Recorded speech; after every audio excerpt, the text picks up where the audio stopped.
Evet arkadaşlar, sporcu girişlerimizi de yaptıktan sonra turnuvadan başlangıçtan sporcu çıkarmayı anlatayım.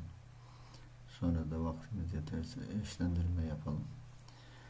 Öncelikle birinci turda sporcuları çıkarmak için bu menüyü kullanıyoruz. Gelmeyen sporcular birinci turdan önce yapalım. Kayıt kontrolü gelmeyen sporcuları buradan çıkartıyoruz. Burada iki tane bilgi var. Başlangıç listesine göre sırala dersek burada kuvvet derecesine göre sıralama yapar. Kayıt kontrole göre dersek alfabetik sıralama yapar.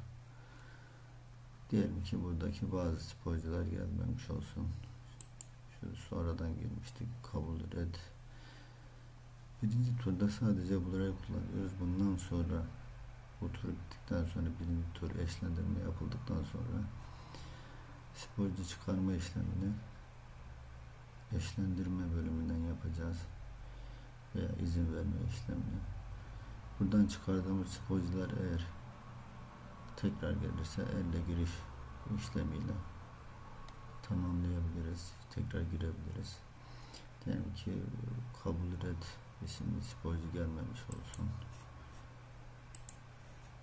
Yukarı aşağı isimli sporcu gelmemiş olsun. Bunları çıkardıktan sonra tamam diyoruz. Kaydet diyoruz. Birinci turda başlangıç listesini sırala diyoruz. Yine de sıralayamıyor diyor. Evet dedikten sonra başlangıç listesi sıralanmış oluyor. Şu anda da eşlendirmeyi anlatmaya çalışalım. Eşlendirmeye geldik. Burada ilerleyen turlarda veya ilk turda da sporcuya izin vermemiz gerekirse veya elle eşlendirme durumu olursa buradan yapıyoruz. Eşlendirme yapmak için eşlendirme yap diyoruz. Teknik toplantıda seçilmiş olan renk kurasına göre buradan seçim yapıyoruz. Rastgele olabilir, beyaz siyah olabilir. Beyaz olduğunu düşünelim. Başla dediğimizde işlemi yapmış olacağım. Burada Java yüklü değil diyor. Java'yı yükleyin. Java yüklü değilse